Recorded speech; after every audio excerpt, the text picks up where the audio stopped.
नमस्कार, मेरा नाम संजय है। मैं आप सभी ऑडियंस को, मेरे भाइयों बहनों को, सबको मेरा जो चैनल है स्पीक इंग्लिश इजीली में स्वागत करता हूं।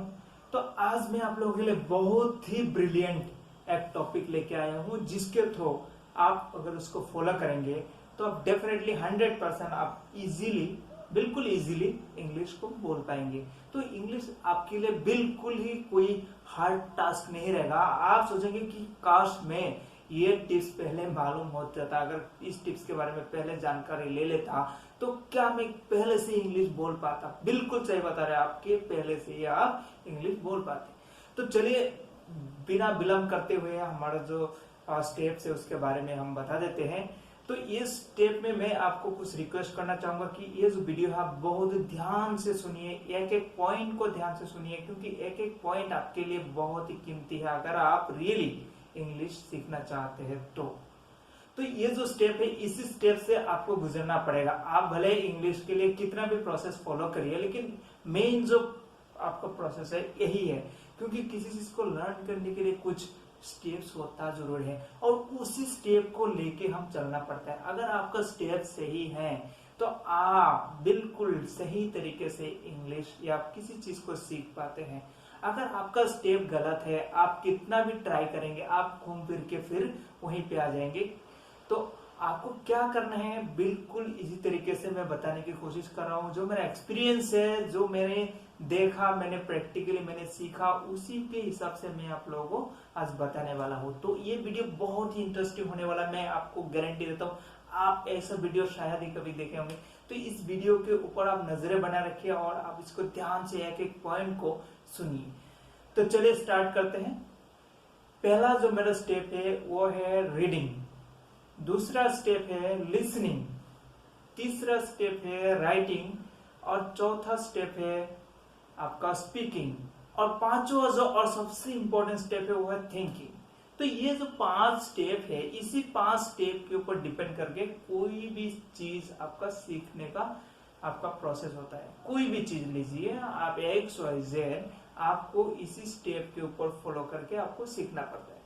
तो इंग्लिश में ये जो 5 स्टेप है, ये क्या काम करता है, कौन सा स्टेप में क्या है, कैसे है, वो सारी चीजें मैं आज आपको एक एक पॉइंट करके बताने वाला हूँ। देखिए, देखने में तो आपको, या फिर आप जैसे मैं अभी बता रहा हूँ, आपको सुनने में लगेगा ये तो हर कोई जानता है कि ये जो स्टेप है, रीडिंग है, लिसनिंग है, आप स्पीकिंग है, राइटिंग है, थिंकिंग है, तो सारे लोग जानते हैं। आप नया क्या बताने वाला हूँ, मैं इसमें ये बताने वाला हूँ कि ये रिलेट कैसे करता है। अगर इस चीज को आप समझ जाएंगे कि ये रिलेट कैसे करता है, तो आप डेफिनेटली आप ये समझ जाएंगे कि इतना इंग्लिश सीखना इजी है। क्योंकि इस चीज को अगर आप नहीं समझेंगे कि प्रोसेस क्या है, एक दूसरा स्टेप से क्या रिलेट करता है, तो आप उसको आप ध्यान से नहीं कर पाएंगे और उसी में आप उलझ जाएंगे। ठीक है, तो पहला जो और सबसे इंपॉर्टेंट है वो है हमारा इनपुट। जैसे कोई भी चीज हम अगर बनाते हैं मशीन में, तो हम क्या करते हैं, पहले इनपुट डालते हैं, इनपुट डालने के बाद उसको प्रोसेसिंग होता है, प्रोसेसिंग होने के बाद वहां से आउटपुट आता है। तो जैसे मटेरियल हम इनपुट करेंगे वैसे ही हमारा आउटपुट होने वाला है। और प्रोसेसर हमारा जितना अच्छा होगा, इतना आपका मटेरियल का क्वालिटी अच्छा होगा। तो इसी चीज को हम रिलेट करके आपको समझाने की कोशिश करते हैं कि हम इंग्लिश कैसे लर्निंग कर सकते हैं। तो पहला जो है हमारा इनपुट है। पहला इनपुट क्या है, रीडिंग। हम किसी चीज को जब पढ़ाई करते हैं, कोई भी किताब या फिर जो भी हम पढ़ते हैं, उसको क्या करते हैं, हम इनपुट करते होते हैं। मतलब हम जो भी वहां से नॉलेज है, जो भी हम देखते हैं, वो चीज को पढ़ने के बाद वो हमारा ब्रेन में वो इनपुट होता है, इंटर करता है। ठीक है, और इसी तरह लिसनिंग भी क्या है, वो भी इनपुट का ही काम करता है। हमने कान से कोई चीज सुना, इसका मतलब क्या हुआ, हमारा ब्रेन में आके वो चीज प्रोसेसिंग होना शुरू हो जाता है। ठीक है, तो हमने क्या किया, इनपुट किया।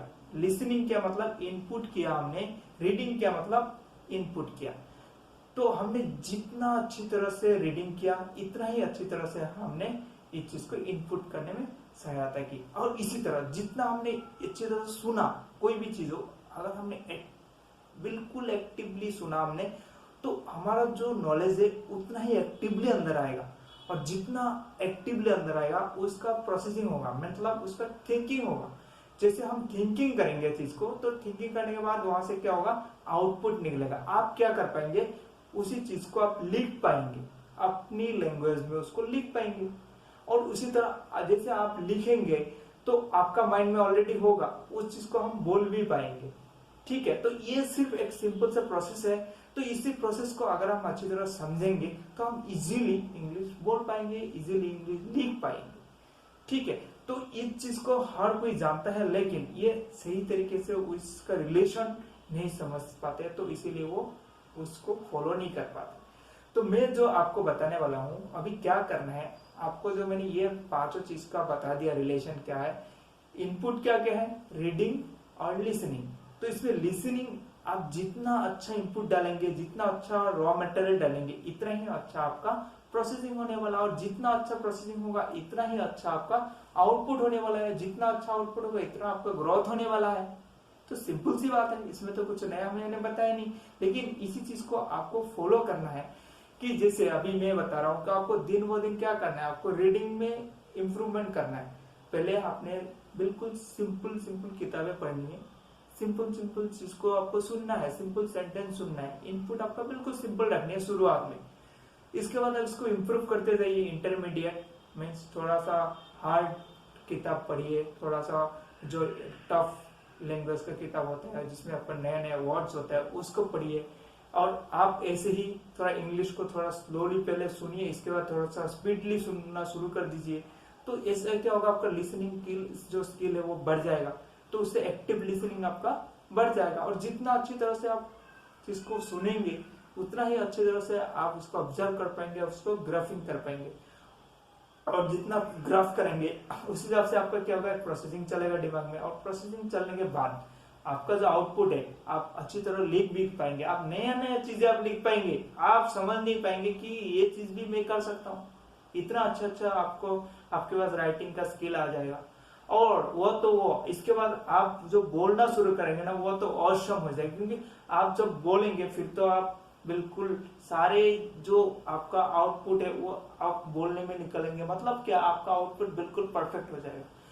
तो मैं समराइज करना चाहूंगा, ये जो मैंने आपको बताई ये 5 स्टेप है, इसको आप फॉलो कीजिए। पहला स्टेप क्या है, आपको रीडिंग करनी है, और वो भी बहुत ही अच्छी तरह से। शुरुआत में आप थोड़ा सा नॉर्मल किताब पढ़िए, या फिर जो भी आपके पास होता है, आप जिसको आप पढ़ने के लिए इंटरेस्ट होते है उस चीज को पढ़िए, एंजॉय करिए आप पढ़ के। प्लस आपको क्या करना होता है, सुनना होता है, और सुनने के लिए आपको एक्टिव होना पड़ेगा। और रीडिंग के टाइम में एक चीज बताना चाहूंगा, आप रीडिंग सिर्फ इसलिए मत करिए कि लोगों को सुनाने के लिए नहीं, आप रीडिंग इसलिए करिए कि उस चीज को समझने के लिए। ठीक है, बहुत सारे लोग क्या करते हैं, उसमें सिर्फ रीडिंग करते हैं, आप पूछेंगे क्या पढ़ा आपने, पता नहीं, कोई फायदा नहीं। आप उसको पढ़िए, ऐसे पढ़िए, कम पढ़िए, लेकिन उसको आप अपने लिए पढ़िए, ताकि आप जैसे अपने को सुना रहे, आप खुद उस चीज को सुन रहे हो, वैसे ही आप पढ़िए। उसके बाद उसको थिंकिंग करिए, सोचिए कि आपने क्या पढ़ा, उसको इंग्लिश में ही सोचिए, ना कि हिंदी में या फिर कुछ और लैंग्वेज में नहीं, आप इंग्लिश में सोचिए। और जैसे आप सोचेंगे और आप देखेंगे कि इसको एक प्रोसेस में कन्वर्ट हो गया, और प्रोसेस में जैसे कन्वर्ट हो गया, आप सोचना शुरू कर दिया, आपने पढ़ना शुरू कर दिया, आपने सुनना शुरू कर दिया ऑलरेडी। अभी क्या होने वाला है, एक छोटा सा नोटबुक या फिर आप जो भी आप नोट करते हो वो लीजिए, और एक पेन और पेपर लेके उसमें लिखना शुरू कर दीजिए। आप देखेंगे जो भी समझा उसको लिखिए, तो आप उसमें देखेंगे बहुत सारे चीज, आपको नया नया चीज आने वाला है, बहुत नया नया चीज आपके अंदर आ रहा है। प्लस जो आपने लिखा उसको फिर बोलना शुरू कीजिए। तो बोलने के लिए हमारे पास बहुत सारे ऑप्शन है, आप मिरर के सामने बोल सकते हैं, आप किसी व्हाट्सएप ग्रुप में बोल सकते हैं, आप किसी फ्रेंड के साथ बोल सकते हैं। ठीक है, तो बहुत सारे ऑप्शन है आपको बोलने के लिए। इवन आप अपना मोबाइल में रिकॉर्डिंग जो होता है वहां पे रिकॉर्ड कर सकते हैं, रिकॉर्ड करके उसमें बोलिए, तो बोलना शुरू कीजिए। और ऐसे ही जैसे आप ये चीज करेंगे तो डेफिनेटली आप 100% इजीली, बहुत इजीली इंग्लिश बोल पाएंगे। So thank you very much, आपने मेरा वीडियो को वॉच किया, इसके लिए thank you very much, thank you.